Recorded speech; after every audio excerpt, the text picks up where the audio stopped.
iFILM, London.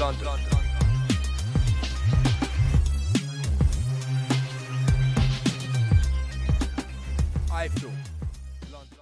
This is James Holder for iFILM London. I am in the, what's the name of this hotel, Ed? Grosvenor House. I'm in Grosvenor House in Mayfair. With me, I've got Eddie Hearn. We're talking about the Matchroom show on the 8th of December, the Christmas cracker at London Olympia. Everything all right? Well, we've got to talk about the other show, James, which is your... I was slowly going to come to that. Your fighting debut, 16th of November at York Hall. Yep. iFILM's James Helder makes his debut. Indeed. And looking in great shape, mate. Thanks, Ed. Do you know I've had about a 6-week training camp with Ian Burbidge, Chaz Simons, Lenny Dawes, Frank the Shank. Yeah, they've got me feeling trim. I wasn't sure if you'd had a training camp or you'd been out to Thailand or somewhere like that and picked up a strange disease or something like that. But you know, I wouldn't write that off. But unfortunately, no full moon parties in Thailand as of yet. But yeah, just taking it as it comes. Well, you can always go Google you. The main question I want to know is: are you going to come down and support our little fighting documentary on iFILM London? I don't want to say yes, just in case I can't go. You saying no? I'm not saying no, but 16th of November. You're saying maybe? I don't like to let you down, but I'm always up for a laugh, so I think I'll try and make it down. Basically, a lot of people don't realise how much hard work goes into being a boxer. Us journalists didn't realise before I attempted to have a little white-collar train. So, yeah, it's just trying to show a little bit more than us just standing in front of the camera talking to you. I think it's a good idea, mate. I'm not sure it'll show what boxers go through, but seeing you in the gym and having a fight will be cracking TV. Eddie Hearn again, bigging me up. Thank you. Anyway, let's talk about our show. Right, we're going to talk about the main show now. Ed, how do you think the press conference went today?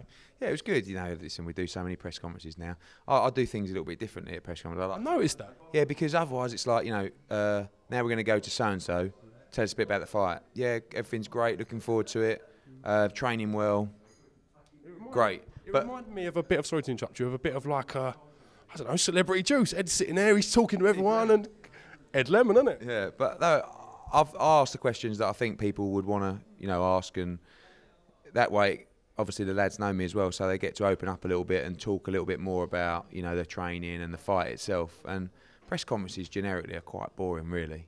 So I just think it's a way of sort of getting the fighters to open up a little bit and talk more deeply about the fight, the training camps and that kind of thing. But great show, you know. We're going to announce Gavin Reese's opponent this week. Hopefully it'll be John Murray. Darren Barker will fight Kerry Hope in a brilliant fight. Lee Purdy against Carson Jones in just an all-out war. Ryder against Kato. Evangelou against Connor. Eric Ocheng, Cao Yafai, Scotty Cardle, Callum Smith, Wadi Camacho. There's like 12 fights on the bill, 6 title fights. It's just, you know, end of show, just a chance for us to say thanks to the fans for getting behind us this year and trying to give them maximum value for the last show of the season, well, the year.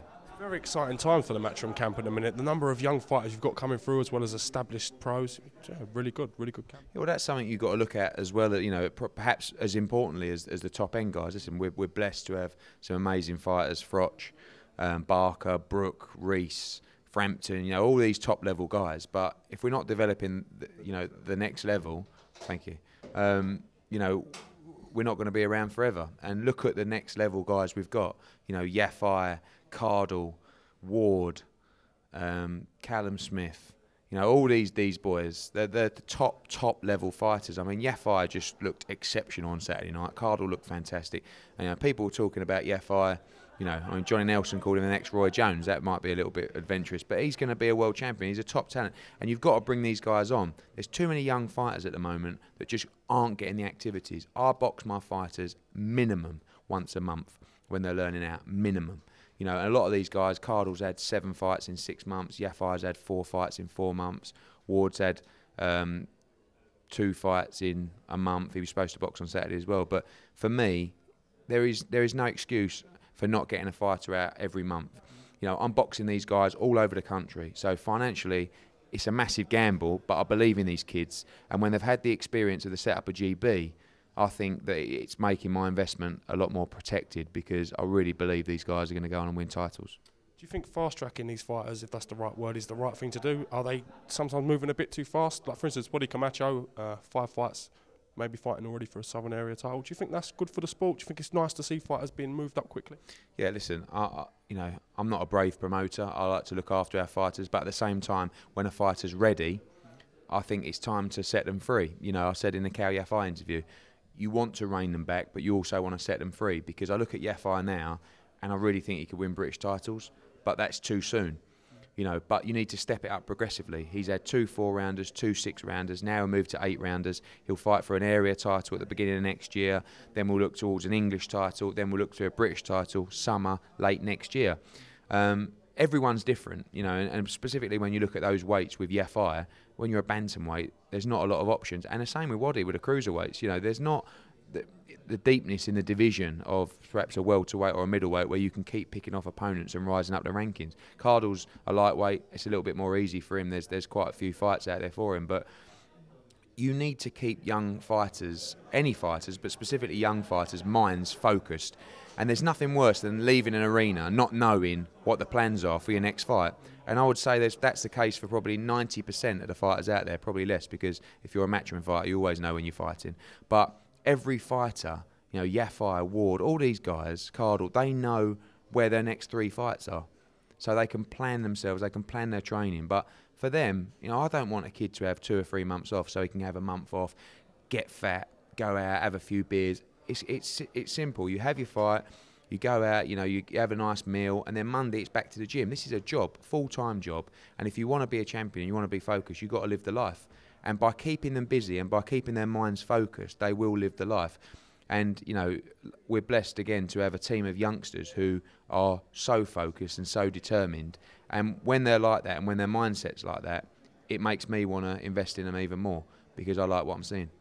When will tickets be available for the London Olympia show on the 8th? In about half an hour. You know, so people can ring the Matchroom office, they can get on the hotlines, get the ticket. They can ring the Matchroom office, they can go to matchroomboxing.com. Tickets are £40, 60 for corner ringside, 80 for middle ringside, and 150 for the VIP, which is, again, this obscene thing that we do where you turn up, it's a free bar, canapes, inner ringside seats, and those tickets sell quicker than any others. Believe it to me. No, I think I've got to start putting the prices up. I was at Sheffield on Saturday and people were saying to me, we love this inner ringside, absolutely legless all over the place. You know, and we sell those quicker than we sell any other tickets. So the inner ringside tickets for this will be sold out in a couple of weeks. So listen, it's a great show. 6 title fights, 12 fights, just a packed bill. We're going to probably start the boxing at 5 o'clock. And you know, if you're a huge boxing fan, you need to be there because you're going to see some top-level fighters and you're going to see, you know, the heart of British boxing coming through at the other end. Well, Eddie Hearn, as always, I want to thank you for giving iFILM London a bit of your time. Hopefully I'll see you at your show. If not, I will definitely see you at my show, potentially. You never know. I'm looking forward to it. And hopefully after this, me and Big Coogan Cassius can get in a ring because, you know... Oh, you've heard it. What do they say? 2 donkeys make a great race. Listen, I'm not going to say nothing. I'm going to stay neutral on this one, all right? He's a big lad. I mean, I agree with you on that one. Yeah. But, no, I think we should because maybe we could lose some weight and raise some money for charity. No, I think it would be a good idea. I actually think it would be a good idea. Him losing weight, the longevity of our iFILM thing. The only problem is if I get battered, you know, I've got no chance. Listen, he's a mean old boy, Coogan. If I get battered, I'll have to retire from boxing, not just... Yeah, all right, okay. Right, we're going to leave it here. This is James Holder with Edward Cornelius Hearn for iFILM London. Thank you very much. Thank you. Nando's?